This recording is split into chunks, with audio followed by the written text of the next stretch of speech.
Mereka ini pejabat-pejabat biadab ini yang suka ingkar janji sama rakyat, ya, yang suka berikan janji palsu. Saya berjanji kalau saya jadi presiden, kalau saya jadi dewan, saya jadi gubernur, saya tidak bakal makan gaji saya. Hei biadab, hei pendusta, hei pembohong. Iya, gaji presiden berapa sih? 40 juta, 60 juta. Gaji kalian berapa? Paling cuma 40-60 juta. Memang tidak kalian makan, tapi ratusan triliun uang rakyat, uang bangsa kalian makan. Itu uang rakyat dan uang masyarakat, saudara.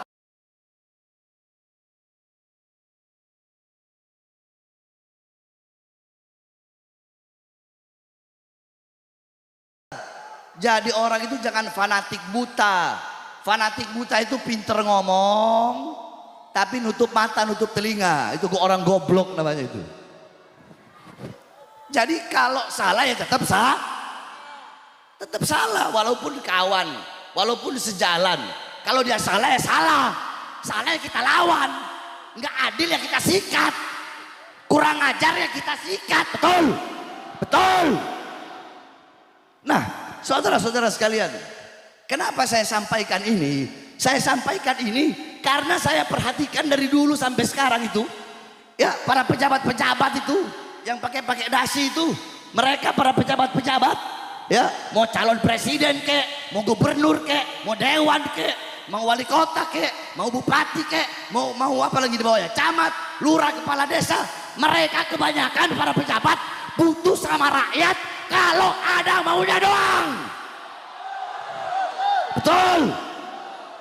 Kayak pemilu ini nih, itu para capres, partai-partai pendukungnya, terus tim suksesnya mendadak jadi santri, pakai peci, pakai sarung. Betul. Biasanya kalau pidato nggak bawa ayat Quran, ini bawa ayat Quran walaupun salah-salah. Betul. Banyak nggak yang begitu? Ada lagi jadi bintang iklan wudhu.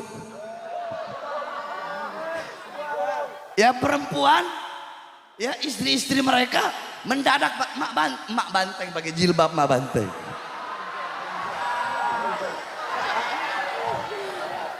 Mendadak yang perempuan jadi santriwati. Datang ke masjid, betul. Datang ke majelis taklim, betul. Butuh sama ustadz, butuh sama kiai, butuh sama habaib. Mereka ini pejabat-pejabat biadab ini yang suka ingkar janji sama rakyat, ya, yang suka berikan janji palsu. Saya berjanji kalau saya jadi presiden, kalau saya jadi dewan, saya jadi gubernur, saya tidak bakal makan gaji saya.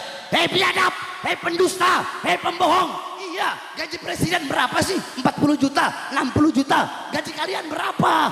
Paling cuma 40-60 juta. Memang tidak kalian makan, tapi ratusan triliun uang rakyat, uang bangsa kalian makan. Itu uang rakyat dan uang masyarakat, saudara. Betul.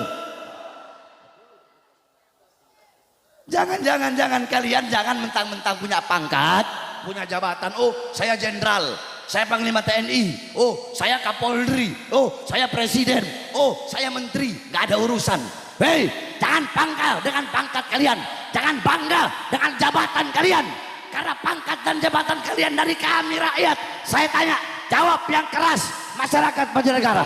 Jawab, saya tanya, mereka punya uang hasil dari mana? Dari mana? Baju mereka dari siapa? Kendaraan mereka dari siapa? Rumah dinas mereka dari siapa? Senjata mereka dari siapa? Dari keringat rakyat, dari darah rakyat. Maka kalian jangan macam-macam sama rakyat, jangan semena-mena sama rakyat, mentang-mentang punya pangkat, punya jabatan. Hei, ingat, para pejabat-pejabat biadab, di atas kalian ada kami, rakyat Indonesia, saudara-saudara. Allahu Akbar. Presiden bisa presiden, tapi di atas presiden ada di atas presiden ada Makanya kalau saya itu lebih memilih jadi pelayan rakyat daripada pelayan presiden. Sebab banyak Ustadz Kiai Habib jadi pelayan presiden. Banyak gak? Banyak gak? Udah gak usah munafik-munafikan, ngomong aja banyak gitu. Jangankan pelayan presiden, jadi pelayan wali kota aja banyak di Cilegon. Betul? Betul? Iya saya lihat. Tapi wali kota Cilegon ini subhanallah Pak Heldi luar biasa. Kakak saya, abang saya, mudah-mudahan panjang umur. Itu wali kota akhirat saya manggilnya, wali kota akhirat. Makanya saya doakan Pak Heldi itu jadi gubernur insya Allah. Nah, sampai mana tadi saya?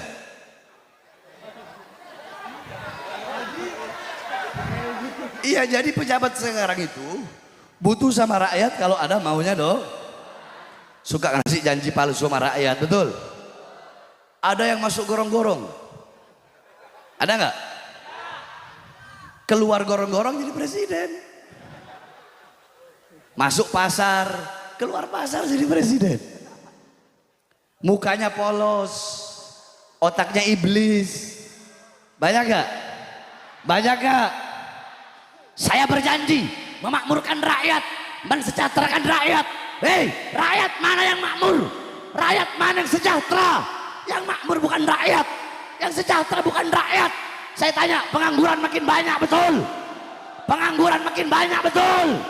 Minyak naik, betul? BBM naik, betul? Yang susah tambah susah, nelayan susah, petani susah, pedagang kecil susah. Yang makmur investor-investor asing, yang makmur perusahaan-perusahaan Cina, perusahaan-perusahaan asing. Kita rakyat, kita masyarakat, kita pribumi Indonesia menjadi budak dan dijajah oleh negara dan pemerintah kita sendiri, saudara-saudara. Saya tanya, kezaliman seperti ini lawan atau biarkan? Masyarakat Cilegon lawan atau biarkan? Lawan atau biarkan? Lawan atau biarkan? Ketidakadilan lawan atau biarkan? Lawan atau biarkan? Siap hancur demi Islam, siap binasa demi Indonesia, siap mati demi merah putih, demi NKRI. Allahu Akbar. Indonesia merdeka, merdeka. Makanya jangan heran kenapa saya 11 kali keluar masuk penjara. Karena saya mewakili suara rakyat. Suara saya suara kebenaran. Suara saya suara keadilan. Suara-suara kebenaran yang saya sampaikan akan menjadi mimpi buruk bagi para pengkhianat-pengkhianat bangsa, saudara-saudara. Suara-suara kebenaran, suara-suara keadilan yang saya sampaikan akan selalu terngiang dalam kuping-kuping koruptor, penjahat, biadab, bangsat, para mereka anjing-anjing yang merampok harta rakyat bangsa di Indonesia, saudara-saudara. Makanya saya di penjara berkali-kali. Bahkan kalian tahu, saya baru bebas siang bebas. Saya jalani hukuman 2 tahun. Siang bebas, malamnya saya ceramah. Ceramah saya bela rakyat waktu Covid waktu itu. Besoknya saya langsung ditahan lagi. Bukan hanya ditahan, tetapi dibawa ke Nusa Kambangan. Penjara di tengah laut. Tangan saya diborgol, saudara-saudara. Dari borgol tangan terputar nyambung di borgol perut saya. Dari borgol perut nyambung sampai ke kaki. Kaki, perut dan tangan saya diborgol. Saya dibikin seperti penjahat besar. Saya tanya, saya penjahat? Saya penjahat? Saya koruptor? Saya bajingan? Saya biadab? Saya maling uang rakyat? Saya merugikan negara? Saya pembunuh? Tapi kenapa saya ditangkap, saya ditahan, saya dipenjara, berkali-kali dicoba untuk dibunuh? Kenapa? Saudara-saudara, satu contoh. Saya ceramah yang membuat saya ditahan lagi dan ke Nusa Kambangan adalah isi ceramah yang bunyinya seperti ini. Itu ceramah dibilang provokasi. Ceramah itu dibilang meresahkan masyarakat. Mau tahu apa isi ceramahnya? Mau tahu? Saya bilang, hei presiden, hei pejabat, hei aparat. Di musim corona ini, masyarakat kalian kurung dalam rumah, PSBB waktu itu. Kalian kurung dalam rumah, tapi tidak kalian berikan kebutuhan hidupnya. Kalian mau bikin hidup rakyat atau bikin mati rakyat? Itu katanya provokasi. Ayo di sini semua masyarakat, saya tanya, itu provokasi? Provokasi? Provokasi? Nah, saya tanya, itu meresahkan? Meresahkan? Meresahkan. Di situ pembelaan atau provokasi? Yang keras. Apa itu? Saya sampaikan dalam ceramah saya itu. Hei presiden, hei pejabat, hei aparat. Berapa banyak pengangguran-pengangguran di Indonesia pada musim corona ini. Tapi tenaga kerja dari Cina terus kalian kirim di masa corona. Kalian kirim ke daerah Sulawesi, Morowali. Itu provokasi. Provokasi. Meresahkan. Terus apa itu? Apa itu? Apa itu? Yang ketiga saya bilang, hei presiden, hei pejabat, hei aparat. Warung-warung kecil milik rakyat, milik pribumi Indonesia. Usaha-usaha kecil mereka kalian paksa tutup di masa corona. Tapi mal-mal, perusahaan-perusahaan asing tetap buka di depan mata kalian. Saya tanya, itu provokasi? Itu meresahkan? Terus yang goblok saya atau mereka? Yang goblok siapa? Yang tolol siapa? Yang bodoh siapa? Yang nggak sekolah siapa? Seperti itu kok dibilang meresahkan. Saya tanya, kalian merasa terwakili nggak dengan ceramah tadi? Dengan 3 tadi? Terwakili nggak? Yang jujur jawab. Tapi memang meresahkan sih. Tapi bukan meresahkan rakyat. Saya tanya, meresahkan nggak? Terus meresahkan siapa, Beb? Saya kan pernah bilang, ingat nggak selalu kata-kata saya, lidah Habib Bahar kayak alkohol. Saya tanya, kulit kalau nggak ada luka kena alkohol dingin nggak? Dingin nggak? Adem nggak? Ayem nggak? Tapi kalau kulit ada luka kena alkohol sakit nggak? Sakit nggak? Perih nggak? Pejabat kalau baik, adil, hatinya bagus, kelakuannya bagus, saya mau ngomong apa aja dia adem, dia dingin, nggak ada apa-apa, betul. Tapi kalau ada pejabat dengar ceramah saya kelojotan, berarti hatinya penuh dengan luka itu.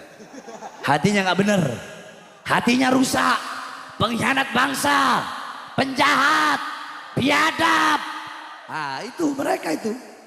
Ceramah memang meresahkan, tapi meresahkan mereka, saudara-saudara. Tapi saya nggak ada urusan. Saya sekarang ini, saya dari dulu bahkan sampai sekarang saya sudah nggak peduli. Mau dipenjara kek, mau dibunuh kek, saya udah nggak peduli. Kenapa? Terlalu banyak saya melihat ketidakadilan di negara kita, saudara-saudara. Kita ditindas oleh mereka, kita dijajah secara tidak langsung. Pahlawan zaman dulu, lihat gimana Geger Cilegon. Saya tanya, para pahlawan-pahlawan, perang Geger Cilegon, perang Serang, perang ini, perang itu, para pahlawan ngusir siapa? Penjajah. Para pahlawan ngusir siapa? Penjajah. Pahlawan zaman dulu mereka mengusir penjajah dari Indonesia. Kalau pejabat sekarang mereka mengundang penjajah-penjajah gaya baru. Mereka kalungkan bunga, sedangkan penjajah-penjajah tersebut merampok kekayaan alam yang ada di tanah Indonesia, saudara-saudara. Contoh Krakatau Steel sekarang bukan punya Indonesia itu. Betul? Betul? Makanya itulah bedanya para pahlawan dan para pejabat sekarang. Makanya saya udah nggak peduli. Kalian mau penjarain lagi, bodoh amat, silahkan. Mau bunuh saya, nggak ada masalah. Jangankan cuma di penjara, penjara itu kecil, resiko paling kecil demi bangsa, demi rakyat, demi masyarakat, demi kalian, demi umat. Jangankan di penjara, nyawa saya, jiwa saya, darah saya murah harganya, tumpah untuk bangsa dan rakyat Indonesia. Allahu Akbar, Allahu Akbar, Allahu Akbar.